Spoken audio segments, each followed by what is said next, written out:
presenting my Capstone Senior Portfolio Project for Dr. Rakisha Fry Brown's CPSY 418 Senior Seminar course. So today is December 1st, 2025. I will be discussing my presentation in a series of 4 parts. The first 3 parts will be my reflective essay, the second part is my personal statement, and the third is my 5 bodies of work. The fourth is my research paper.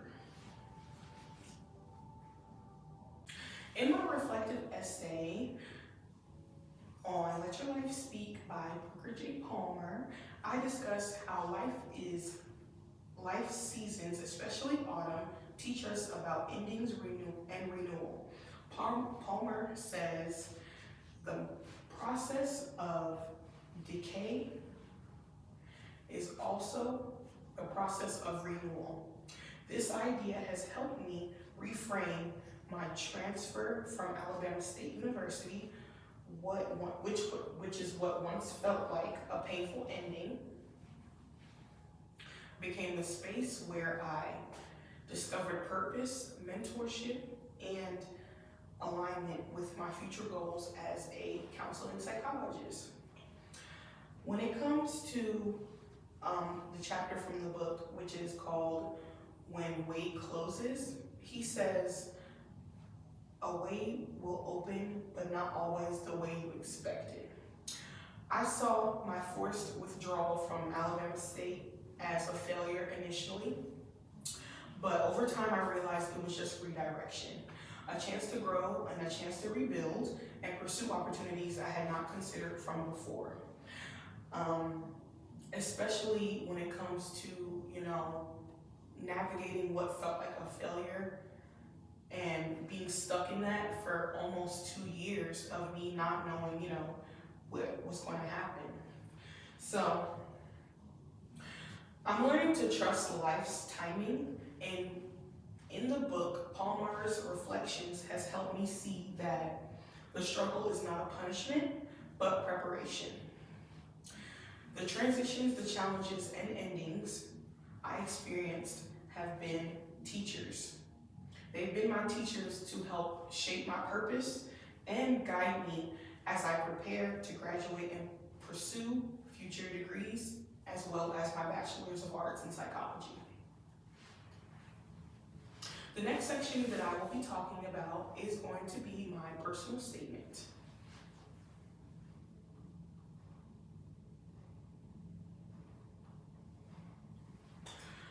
So my personal statement is a reflection of the moment that shaped my self-understanding, which is, of course, tying in the same reflection from Parker J. Palmer's book, which is obviously me withdrawing from Alabama State and all the challenges that came with that, and my assumptions about success exposed long avoided fears and forced me to confront my potential in a new way.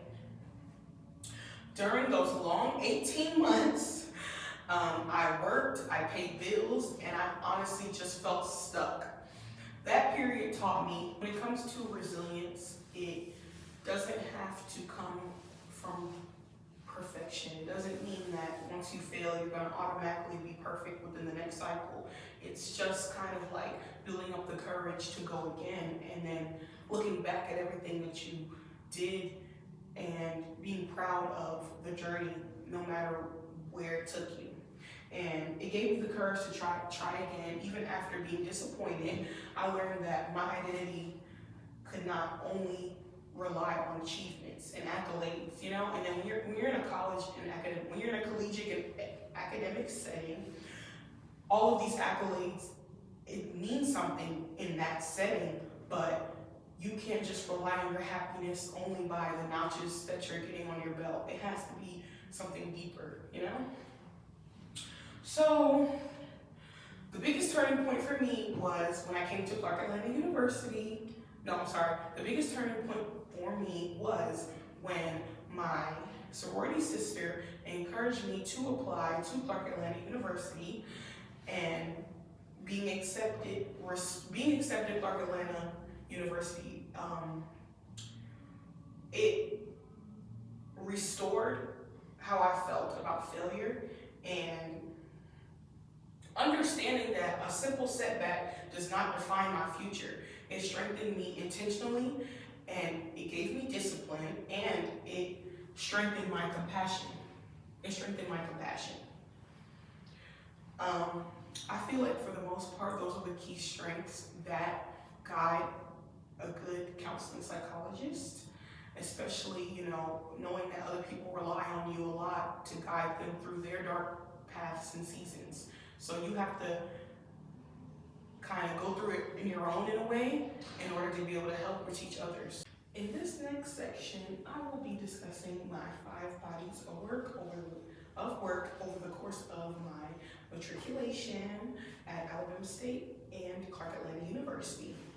So the first body of work I chose was from an African-centered psychology course taught by Dr. Moore, and I chose this assignment because it expanded my understanding of the African American experience. In the class, we had to choose a book that directly related to what we were talking about in the class, and I chose Breaking Psychological Chains by Dr. Naeem Akbar, which highlighted the psychological impact of oppression and identity. This work grounded my understanding of psychology in culture, history, and community. I honestly really loved the book because, if anything, it was like an answer to everything it was an answer to a lot of things that I questioned, specifically when it came to the Black community.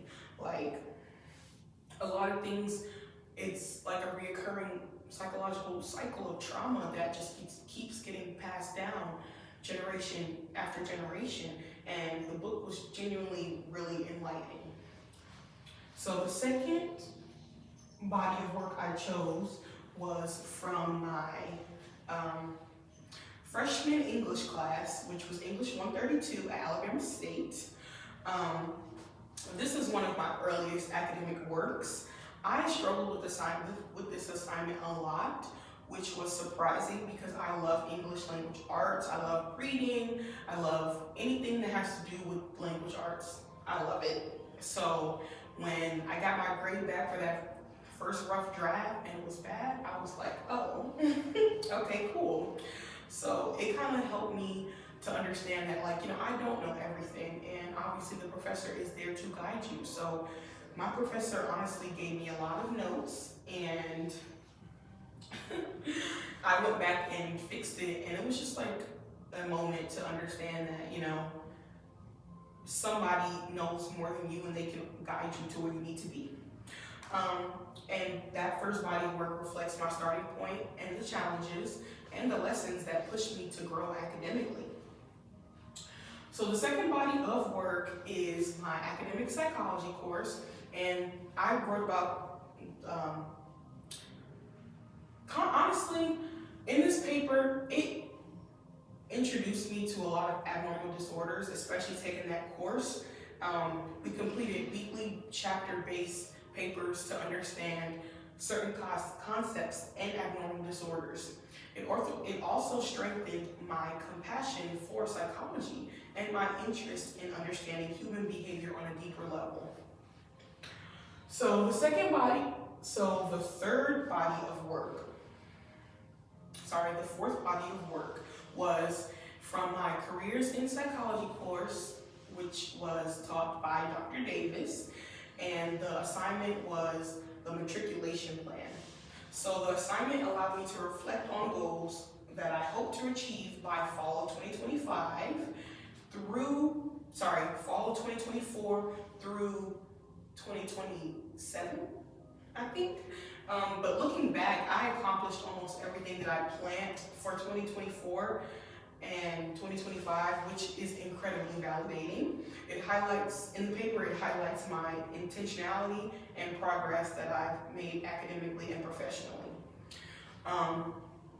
Honestly, I think that was a really good assignment because, when you're physically writing your plans out, you are actually manifesting these things for your future life. And everything that I wrote down has manifested. Like I joined National Council of Negro Women. I wrote that down in the plan. I said that I was gonna graduate Clark Atlanta University with honors. I'm an honor society student, and I will be graduating magna cum laude. So the fact that I wrote all of that out, even if it was for an assignment, I still wrote it out and wanted it for me. And most of these things happen. So the last body of work was for my experimental psychology lab taught by Dr.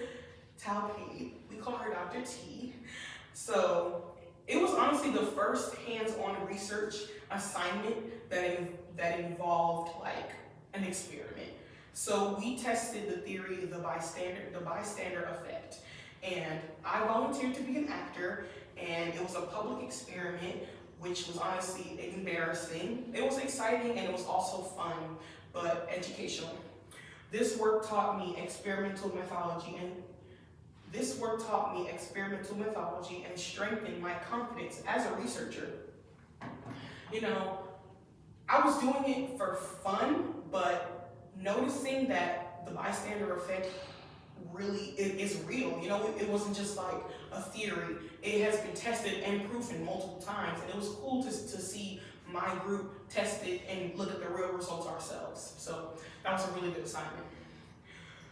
Okay. The last point that I will be discussing is my research paper. So I am really proud of my research paper, specifically the topic. So my research paper examines the psychological toll of MPHC versus MPC sorority life for Black women at HBCUs, historically Black colleges and universities, versus PWIs, which is predominantly white institutions. In this paper, it explores how race, gender, and institutional context shape identity, mental health, and social support. So, the key findings that I discovered while doing my research suggest that the MPHC sororities at HBCUs often foster empowerment, resilience, and identity and validation. Meanwhile, Black women who join MPC sororities at PWIs frequently face tokenism, microaggression, and limited cultural responsive support, which elevates stress and challenges in identity development. So, there were 4 proposed solutions that I felt would work best that I displayed in my paper. And the first is mentorship programs. The second is cultural competency training. The third is accessible mental health services. And the last is community building initiatives. These interventions can improve support and psychological outcomes for Black women in Greek life and in a collegiate setting in general, especially when you are a Black woman attending a PWI. So when it comes to mentorship programs, everyone always needs a big sister or a big brother. Like, you need somebody there. You need a healthy support system. And I feel like if I'm empathizing and putting myself in the shoes of if I was a Black woman and I attended a PWI and I was trying to join an MPC sorority in an alternate universe. I would love for an older sister, say if I was a sophomore, I would love for a junior to take me under her wing and just guide me through the process. We can relate on a lot of things that others can't relate on, and that would strengthen my, sense of support and identity while I was there. Obviously, this is just in theory, if that was something that I would be interested in. The next solution-focused action item I added to my paper was the cultural competency training, where it requires training for Greek organizations on microaggression, cultural humility, and the unique challenges faced by Black women. And In my paper, I put that studies indicate that awareness of systematic pressures and inclusive practices improves belonging, reduces psychological strain in predominantly white contexts. And I noted that from Eagleston and Miranda in their 2009 research, as well as Hubner, June, and Kalenke in their 2025 research. So I feel like it's important to have competency training in every field, not just a collegiate organization, because a lot of people are walking around lacking knowledge of what other cultures really go through on a daily basis and how being in a collegiate setting really shapes that identity of who you are as far as culture is concerned. So imagine joining a organization that doesn't know anything about you or your culture, and sometimes they may not even care about certain things that you have to think about, like when it comes to, oh, everybody has to be ready in 5 minutes. I'm a Black woman and it takes 25 minutes to slick my hair down. So, those are certain things, for example, that would, that should be taken in effect when it comes to having other races join your organization. The third action item is accessible mental health resources. This goes without saying, but expanding cultural competent counseling and wellness programs tailored to the needs of Black women in MPHC and MPC sororities. The evidence has suggested that internalized expectations of resilience and limited help seeking can increase stress, particularly for Black women navigating dual racism and gender pressures. I think every school should have access to mental health resources, no matter if it's a PWI or an HBCU, because at the end of the day, we are college students navigating life. We are college students navigating a collegiate environment for the first time 9 times out of 10. And it's a lot, like the pressure is real. So being able to be in an environment where you can just go talk to somebody would be really liberating, and it also would benefit a lot of Black women and Black students to feel like they are supported in a different environment that is not just all of their culture. So the fourth action item is the community building initiative. And I wrote that we should develop events and leadership opportunities that reinforce belonging, cultural identity, and holistic wellness. The research demonstrates that supportive, culturally affirming environments strengthen identity development and reduce psychological strain among Black women.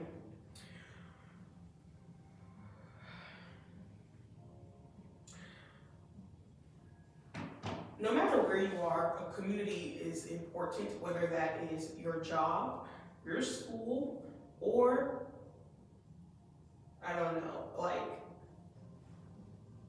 your neighborhood.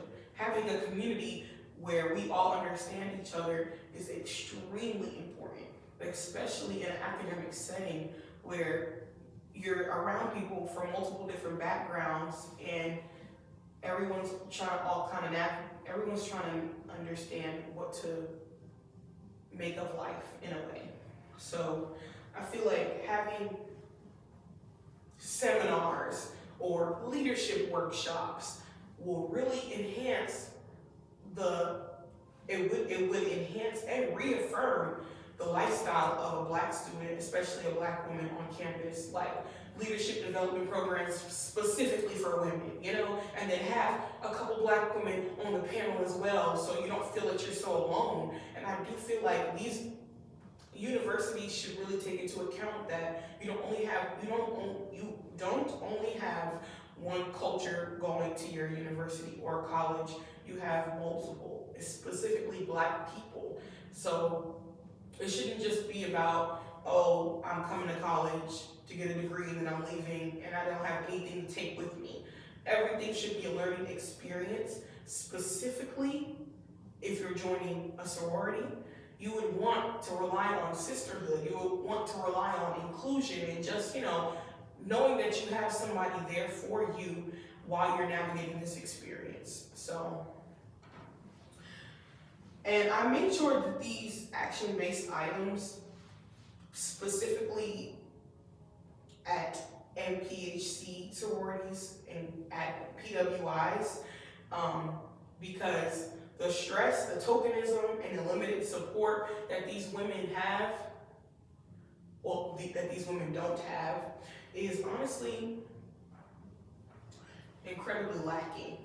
And it is damaging, that's the word, it's incredibly damaging to their identity. And that's honestly the main focus, is knowing who you are and figuring out who you are in a collegiate setting and taking those values with you once you leave college. To conclude my paper, I pretty much feel as though Black women's sorority experience is shaped by cultural context and community. By implementing mentorship training, mental health support, and community building strategies, universities and Greek organizations can enhance well-being and foster inclusive environments, showing that institutional and cultural context play a central role in the psychological outcomes of Black women in sorority life. And that's our main goal here, is to not let the psychological impact be damaging. The psychological impact should be freeing. You should come to college, feel supported, learn from your experiences, and be able to just leave and know that you took something with you. So I feel like the experience in one sorority or another, it really, if you want to be a sorority girl, it really does affect you outside of collegiate setting. So you don't want to go through a period where you went through a harsh time and now you're in the real world and now you have all this pent up anger. So yeah, when it comes to this paper, I would really implore universities and colleges to expand on the 4 action items specifically. Yeah. So, on the implications of future research, I felt like this study highlights, I wrote about the study highlighting the importance of institutional and cultural context for future research. So for future research, we should explore longitudinal outcomes, intersectionality within sorority life, and the role of campus resources in promoting mental health for Black students, especially at PWIs. Black students always have to figure it out on their own when they're at PWIs. It would be great for them to have a space where they can just come and commune and really not feel so alone, because college is lonely. Whether you're at a PWI or an HBCU, this is the first, for most of us, it's the first time we're on our own, away from home. No one's telling us what to do besides your professors telling you to turn in an assignment, but they're not going to hold your hand to turn in an assignment. So having that support and having just like a place where it's all of, your own community is very essential. So, in conclusion to this capstone portfolio, my reflection, my personal statement, my bodies of work, and my research paper all together illustrate my academic growth, resilience, and dedication to psychology. These experiences have prepped me for the next chapter, which is graduate school, advanced research, and a career devoted to supporting marginalized communities as a future counseling psychologist. Thank you for sitting through this presentation with me to the end, and goodbye.